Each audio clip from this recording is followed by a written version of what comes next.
তোমার নাম কি? আফরিন নাথ। নানির জন্য দোয়া চাইতে 500 টাকা দিয়েছে, আল্লাহ কবুল করো। আমার একজন বাবাজি 200 টাকা দিয়েছে। মা বোন, আল্লাহ আপনাদেরকে সুখী করেছে। লক্ষ্মীর ভান্ডারের টাকা সবার কাছে জমা আছে, আর এটা ওয়েস্ট বেঙ্গল পড়ছে, মানে বাংলা। আমরা আমাদের রাজ্যে মুখ্যমন্ত্রী দিয়েছেন, জমা হয়েছে টাকা। একটা মাসের টাকা আল্লাহর রাস্তায় খরচ করুন, নবীর মাদ্রাসাকে ভালো চালাতে। মা বোন, কি দাদা নাম? নুর ইসলাম। মাশাআল্লাহ, 500 টাকা। দেখুন, একজন দিয়েছে 100 টাকা। ও মা বোন আমার, যদি এক মাসের টাকাটা আপনি না দেন, আপনার ছেলে মেয়েকে প্রাইভেট পড়াচ্ছেন, কোনো কাজে ক্ষয় হয়ে যাচ্ছে, তো বাকিটাও হলে একটা 500 টাকা দেন, আপনি সামনে মাসে দিয়ে দেবেন। আল্লাহর কাছে আমরা সকল পুরুষগুলো দোয়া করে বলবো, আল্লাহ মমতা দিদির মাথা ঠান্ডা করে ভান্ডারটাকে 2000 করো। আর যদি টাকা না দাও, এমন দোয়া করবো যেন ভান্ডার বন্ধ করো। দিবে দিবে দিবে, আমার মা আল্লাহ দিবে। জি, আসো, বলবেন কিছু? আমাদের মাদ্রাসার ছেলে হাজর, ইসমাইল, রায়হান, রাসূল, তোমরা চারজনই অংশগ্রহণ এখানে আসো। জি জি জি, মাশাআল্লাহ। আপনারা বলছেন হাতে করে দেখান, কোন মা কোন বংশের মেয়ে যে একটা নাকের ফুল আল্লাহর রাস্তায় দান করে দিয়েছে। আপনারাও বলেন, কালকের আলোচনাটা, গতকালকে আলোচনা বলতে পারছি না, ওনার বাবা মা মারা গেছে। কি হতো দাদা? মুজাম্মিল হক।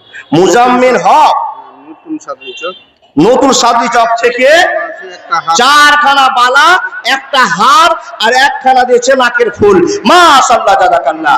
রব্বুল আলামিন, আল্লাহ তোমার বান্দা পরিবারের পক্ষ থেকে 4খানা রূপার চুড়ি আছে, একটা রূপার মালা আছে, একটা সোনার নাকের আছে। ইয়া আল্লাহ, কি উদ্দেশ্যে দান করে তুমি জানো? সোনার নাকের, 2টা সোনার নাকের আছে।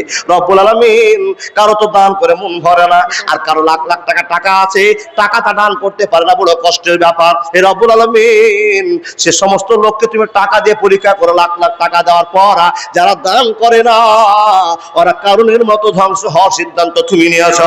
রব্বুল আলামিন, যে সমস্ত মানুষেরা বসে আছে, কেউ বলছেন টাকা নাই, মন আছে দান করব, কিন্তু যারা টাকাওয়ালা মানুষ তারা দূরে সরে বসে আছে, টাকা দান করতে পারবো না। এই আল্লাহ, মনটা নরম করে দাও, মাদ্রাসার প্রেম তাদের জন্য জাগিয়ে দাও। আল্লাহুম্মা সাল্লি আলাইহি, আল্লাহুম্মা বারিক আলা। আপনারা সিদ্ধান্ত করেছেন জালসা শুনবো, কিন্তু দান করব না। জি জি জি জি, মহিলাদের কাছে তাড়াতাড়ি করে চাঁদা দেওয়ার জন্য পাঠান, আমার মা বোনরা দিবেন, খাতা দিয়ে পাঠান, খাতা দিয়ে পাঠান। আর বড় বড় দান দিবে আমার মা বোনরা। জানি আমার মা না এখন একটা পর্দা হয়ে গেছে, তারা এমন দান করে মাদ্রাসা 10 জন মাওলানার বেতনও চালাতে পারবে, এরকম টাকা দান হচ্ছে মেয়েদের পক্ষ থেকে। ও আল্লাহর বান্দা, আপনাদের বলছি 100, 500, 5000 যার যেমন ক্ষমতা একটু দেন। কাকে দিবেন? নবীজির মাদ্রাসাকে। ও বা একবার হিসাব করে দেখেছেন, যে নবী মাদ্রাসা ভালোবাসা জায়গাটা দেখে গিয়েছে, এই নবীর জন্য আমরা কি করেছি, কি করতে পেরেছি? কিচ্ছুই পারেনি। আমার একজন দাদা দিয়েছে 100 টাকা, আল্লাহ তুমি সাদরে গ্রহণ করে নাও। বাবজান, নবী মুহাম্মদের জন্য কি করেছি? যেই লোকটা আমাদের জন্য কেঁদে কেঁদে কেঁদে জীবন থেকে বিদায় নিয়ে গেল, শুধু উম্মতের জন্য কাঁদতে কাঁদতে কিয়ামতের মাঠেও আমাদের জন্য কাঁদবে, এই লোকটার জন্য কি করেছি? বলে মাওলানা, ওই লোকটার জন্য কি করতে হবে? বলে সেই লোকটার ভালোবাসা পেতে হলে মাদ্রাসার দরদি হতে হবে, প্রেমিক হতে হবে। তাই তো আপনাকে বলেছি 500 টাকা দিয়ে, 100 টাকা দিয়ে মাদ্রাসার প্রেমিক হয়ে যান। আপন মানুষ চিনা বড় দায় রে।